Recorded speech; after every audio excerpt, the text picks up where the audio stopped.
Everyone, it's me from New York.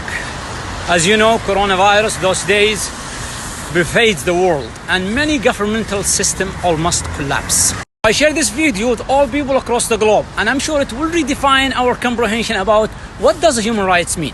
And here, United Nations, where many independent experts, special rapporteurs highlight the human rights violations and naming the countries that violated the human rights. Amid this pandemic, let's go over the humanitarian work and see how countries responded to their nation's need.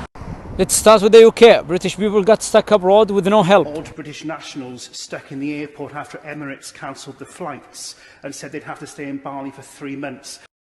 The UK embassy in Kuwait said, no financial assistance, go to charities. There's no fruit, there's no vegetables. You just need to stop it. Let's move into Canada. Businesses call for subsidies, and the outside, many Canadians got stuck abroad. And by the way, the Canadian government last year arranged the travel for Saudi teenager fleeing from her family. Thousands who are stuck abroad looking for help from the government to get back to Canada. There's about 1,000 Canadians that are here struggling to get back, trying to find ways, reaching out, and nobody's willing to help. Okay, let's move on to Spain. They are asking for humanitarian assistance. Necesitamos ayuda. Leganés se está muriendo. No hay sitio en el hospital. Esto es una vergüenza a nivel nacional. I'm in from Lyon, France, in the line in front of the supermarket. And now I'm here. Wow, it's not easy to find what you're looking for. In the US, let's start with Sandra's tweet about human rights. This system, the system of capitalism where profit matters more than people, is so damn sick. And the coronavirus is showing us all its symptoms. We need where everyone is guaranteed free, high-quality healthcare. Many businesses are closed, so the working class people lost their jobs.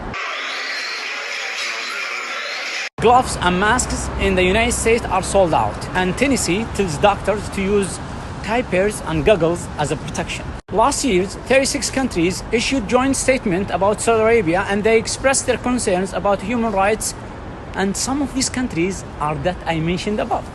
In contrast, let's take a look inside Saudi Arabia and see how they responded to this pandemic. Let's start with the non-Saudis who are living right now in Saudi Arabia.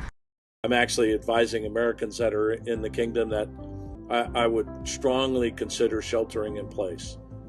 Food supply is good, emergency services are sound. En Arabie Saoudite, hôpitaux publics, hôpitaux privés, tous accueillent, soignent les malades du coronavirus.